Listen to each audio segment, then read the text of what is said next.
Era uma noite tranquila quando saí do trabalho e me preparei para dirigir de volta para casa. Já passava da meia-noite, talvez por volta das 12h15, e eu seguia o caminho habitual. Minha cidade era o tipo de lugar calmo e tedioso, rodeado por bosques densos, com poucas casas espalhadas e quase ninguém pelas ruas àquela hora. Estava quente, cerca de 24 graus, e por ser o solstício de verão, decidi baixar a capota do carro conversível para aproveitar o ar fresco da noite. A estrada estava deserta enquanto eu dirigia a uns 50 quilômetros, cercada de um lado por um vasto milharal e do outro por uma floresta sombria que se estendia por quilômetros. De repente, um grito aterrador cortou o silêncio da noite. Era uma voz feminina, aguda, pedindo ajuda. O som ecoou pela estrada, e embora eu tentasse, não conseguia discernir de qual lado vinha. Pisei nos freios bruscamente. O carro derrapou um pouco antes de parar. O grito soou de novo. Dessa vez parecia vir da floresta à minha esquerda. Ela estava claramente em perigo, chorando por socorro. Peguei o bastão que sempre mantinha no banco de trás e desci do carro, decidindo investigar. Avancei alguns passos para dentro da mata, com o coração disparado, e gritei para a mulher, tentando guiar-me pelo som. Ela respondeu quase imediatamente: "Por favor, me ajude." Sem pensar duas vezes, comecei a correr, desviando dos galhos e arbustos que bloqueavam meu caminho, enquanto os gritos esporádicos de "socorro" continuavam. Eu chamava por ela, pedindo que gritasse para que eu pudesse encontrá-la. No entanto, com o passar dos segundos, percebi algo inquietante. Por mais que eu corresse na direção do som, os gritos não pareciam ficar mais próximos, nem mais altos. Era como se a distância entre nós nunca diminuísse, mesmo que eu estivesse correndo em linha reta na direção da voz. Minha cabeça começou a girar, e o pavor tomou conta de mim. Eu gritava, pedindo para que ela dissesse onde estava, mas a resposta era sempre um socorro, distante e na mesma intensidade. De repente, uma terrível sensação de armadilha tomou conta de mim. Algo não estava certo. Parei de correr, olhei ao redor e decidi voltar. Virei-me e corri na direção de onde havia vindo, tropeçando e empurrando galhos pelo caminho, até que, aliviado, vi os faróis do meu carro piscando à beira da estrada.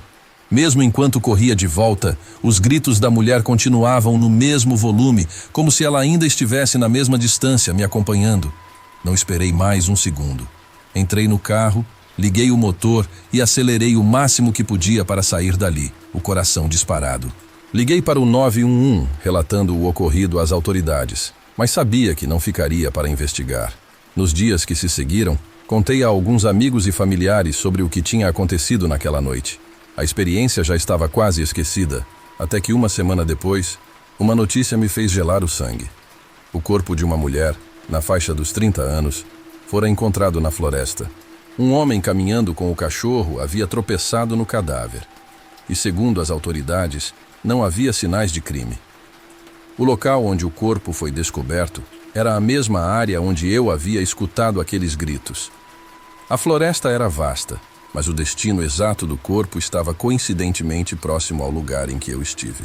Desde então, a imagem daquela noite e o som aterrador dos gritos ecoam na minha mente, deixando-me com uma única e perturbadora pergunta: será que ela realmente precisava de ajuda?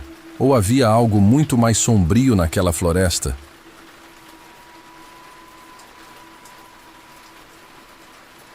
Eu estava dirigindo tarde da noite do Brooklyn para Vermont, com destino à cabana do meu amigo John.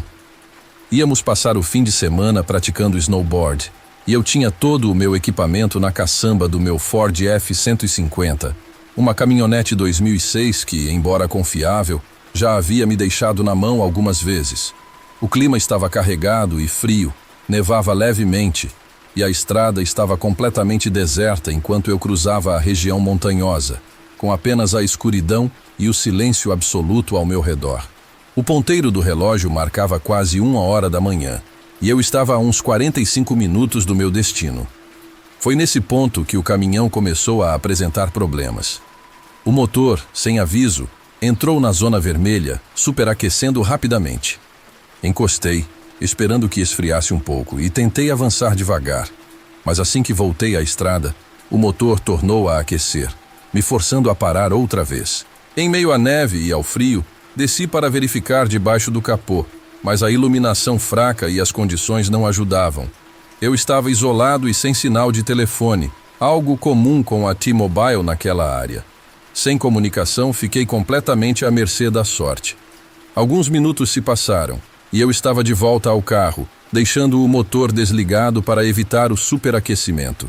Decidi aguardar até que, finalmente, um pequeno Toyota apareceu na estrada deserta. Pisquei os faróis e abri a porta, sinalizando para o motorista parar. Ele reduziu a velocidade, abaixou o vidro e perguntou o que havia acontecido. Expliquei que minha caminhonete estava superaquecendo e pedi para usar seu telefone. Depois de uma breve pausa, ele concordou e me passou o celular. Liguei para John, que me orientou a contatar uma empresa de reboque próxima e prometeu vir me buscar. Depois que fiz as ligações, devolvi o telefone ao motorista do Toyota, agradecendo. Ele acenou em silêncio, fechou o vidro e desapareceu estrada afora. Com ele longe, voltei para a caminhonete e, em um impulso, apaguei os faróis. O breu ao meu redor era assustador, uma escuridão tão densa que parecia engolir tudo.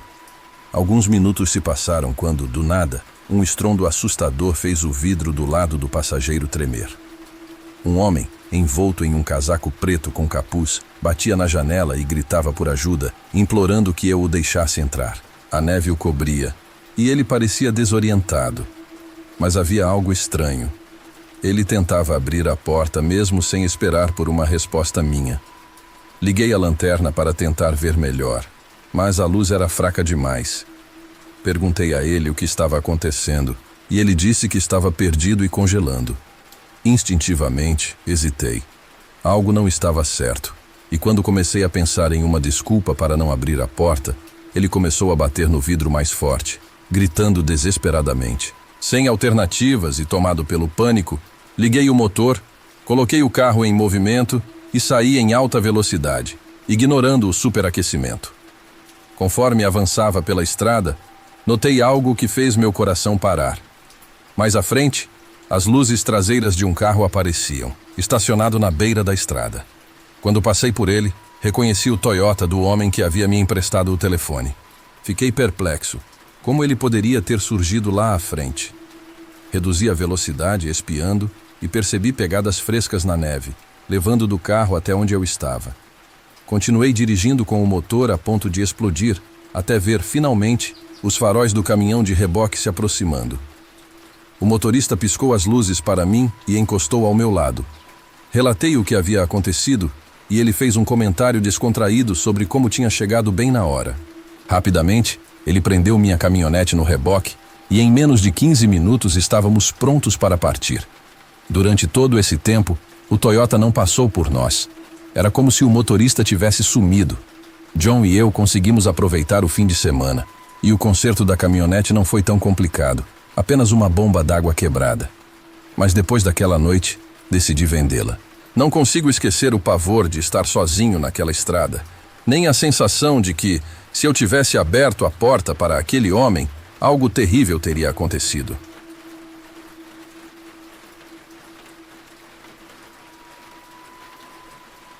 Quando eu tinha 17 anos, tive minha primeira namorada.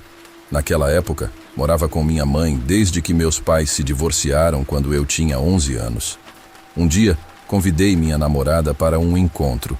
Ela parecia triste e eu queria animá-la. Nós dois tínhamos empregos de meio período. Eu trabalhava em um supermercado local e ela em um Starbucks. Trabalhávamos nos turnos diurnos e estávamos no último ano do ensino médio, o que deixava nossas noites livres de tarefas escolares, especialmente numa sexta-feira. Depois do trabalho, passei na casa dela e fomos a um pequeno restaurante a 10 minutos de onde eu morava. Era o que cabia no meu orçamento. Conversamos enquanto comíamos, tentando aproveitar o tempo, mas ao terminar, ela expressou tristeza pela rapidez com que nosso encontro acabara. Eu expliquei que não podia levá-la para um lugar mais caro. Combinamos então de dar uma volta noturna de carro sem rumo certo, apenas para prolongar um pouco mais aquela noite. Dirigimos pela cidade e seguimos até uma estrada quase deserta que adentrava uma floresta. Eventualmente, o asfalto terminou e passamos para uma estrada de terra. Foi quando percebi que precisava muito ir ao banheiro. Contei para ela, que também disse precisar, e sem alternativas, paramos. Assim que saímos do carro, fomos atingidos por um cheiro forte e horrível, algo que nem conseguíamos identificar. Minha namorada chegou a engasgar com o cheiro. Para tranquilizá-la, disse que provavelmente alguém tinha passado por ali e deixado algum rastro. Apontamos para uma área plana ali perto e decidimos fazer tudo o mais rápido possível para sair logo daquele lugar. Ao voltarmos para o carro, ouvimos um barulho do lado esquerdo, um som claro de galho sendo quebrado. Meu primeiro pensamento foi que fosse algum animal, e o medo tomou conta. Apertei o passo, apressando-a, mas antes de conseguirmos abrir a porta do carro, um grito alto e desesperador ecoou pelo ar, vindo daquela mesma direção. Minha namorada congelou, assustada, e me pediu para não ir investigar. Mas eu senti que devia, só para garantir que estávamos seguros. Tranquei as portas do carro e me dirigi ao local do barulho, enquanto ela me observava com olhos aflitos. A cada passo, o silêncio da noite ficava mais denso, e quando me aproximei do ponto onde tínhamos ouvido o barulho, acendi a lanterna do celular e tirei uma foto com o flash para enxergar melhor. Assim que a luz do flash iluminou a escuridão, vi uma figura, um homem de pé, usando uma camisa branca com listras pretas, segurando uma lona azul à sua frente. Ele estava imóvel, como se tivesse sido congelado ali. Aquela visão me paralisou por um instante, mas em seguida, corri o mais rápido que pude de volta para o carro. Destranquei as portas, entrei e dei partida. Minha namorada percebeu meu pavor e me perguntou o que tinha acontecido, mas só consegui responder que explicaria depois. Eu só queria tirá-la e me tirar de lá o mais rápido possível. Dirigimos em silêncio pela cidade até que finalmente chegamos à casa dela. Fomos direto para o quarto, ainda em choque. Quando finalmente nos acalmamos, contei a ela o que tinha visto e mostrei a foto no celular. Assim que ela olhou a imagem, seu rosto empalideceu e ela compartilhou o mesmo medo que eu sentia. Passamos a noite juntos, pois o medo de voltar para casa era muito maior do que qualquer outra coisa. Hoje, aos 23 anos, eu e ela já não estamos mais juntos, mas continuamos amigos. Ainda nos lembramos daquela noite como a experiência mais assustadora que vivemos. E até hoje, toda vez que penso nisso, a imagem daquele homem segurando a lona azul permanece marcada na minha mente, deixando sempre um misto de pavor e mistério.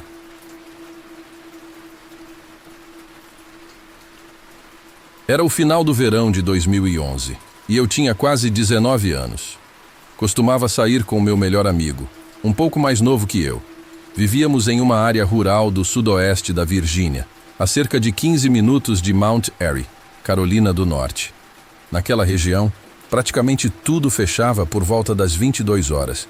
Então, quando a noite chegava, tínhamos que inventar nossos próprios modos de diversão, o que nunca foi problema. Sempre encontrávamos uma maneira de passar o tempo. Naquela noite, nossa aventura começou de maneira inofensiva.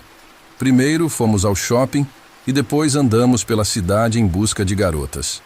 Quando isso não deu certo, decidimos jogar boliche até o lugar fechar. Mais tarde, já perto da meia-noite, fomos caminhar pela Main Street, explorando becos e fingindo sermos mais destemidos do que realmente éramos. Mesmo assim, nunca sentimos que estivéssemos em perigo, já que aquela área era conhecida por ser tranquila e com baixos índices de crime. Cansados das ruas desertas, fomos até a Waffle House, um dos poucos lugares abertos tão tarde para matar a fome. Depois de comer e fazer uma rápida parada no Walmart, ainda não estávamos prontos para encerrar a noite. Decidimos então pegar o carro e dirigir por algumas estradas rurais. Esse tipo de passeio era comum para nós, afinal ali era preciso criar a própria diversão. Seguimos por um trecho que eu tinha percorrido apenas uma vez, e isso durante o dia, mas mesmo sendo um pouco desconhecido, decidimos seguir em frente. A estrada, embora pavimentada no início, logo cruzou a fronteira para a Virgínia e se transformou em uma via de terra, típica da região. Dirigíamos devagar, pois o caminho estava em péssimas condições por causa das chuvas recentes. Com a cautela natural de quem não conhece bem o trajeto, íamos avançando lentamente enquanto observávamos a escuridão ao nosso redor.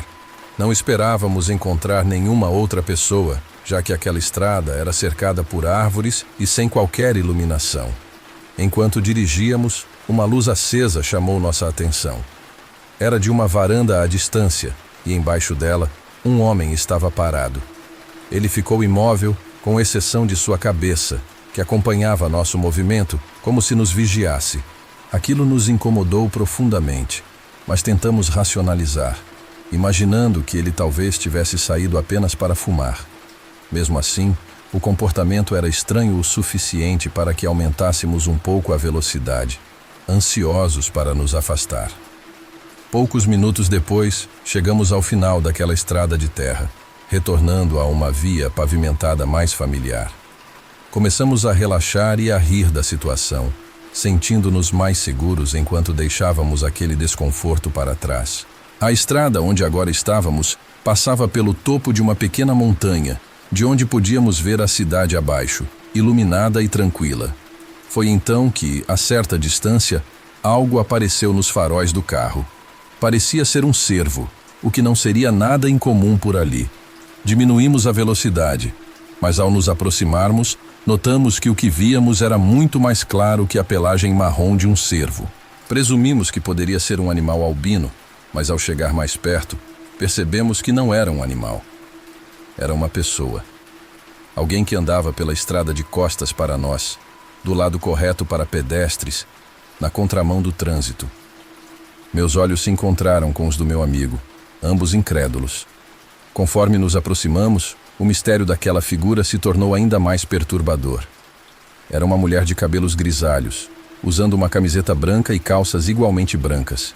Quando estávamos a cerca de 15 metros, ela se virou lentamente, revelando um rosto envelhecido e cansado, com olheiras profundas e pele marcada pelo tempo. Seus olhos, vazios, tinham um brilho insano, como se sua alma estivesse consumida por algo sombrio. De repente, ela ergueu as mãos e começou a agitá-las freneticamente enquanto corria em nossa direção. Mesmo de longe, pudemos ver o que parecia ser sangue seco em sua camisa e nas calças, além de uma grande faca em uma das mãos. Qualquer coragem que fingíamos ter desapareceu num instante. Pisamos no acelerador e não paramos até estar de volta à rodovia principal. O que seria uma viagem de 5 minutos até minha casa se transformou em um desvio de quase meia hora, apenas para garantir que estávamos realmente longe daquela visão aterradora. Durante semanas, acompanhamos o noticiário local, esperando ouvir algo sobre uma mulher que tivesse sido presa ou internada, mas nunca houve qualquer menção a ela. Agora, tantos anos depois, estou casado e moro perto da mesma área. Todos os dias passo pelas estradas onde a avistamos, mas nunca vi nenhum sinal dela novamente. No início deste ano, uma grande operação antidrogas e de combate à rinha de galos aconteceu em uma das casas daquela área. Desde então, me pergunto se aquele homem debaixo da varanda naquela noite estava, na verdade, montando guarda para atividades ilegais. Quanto à mulher, espero sinceramente nunca mais cruzar com ela novamente.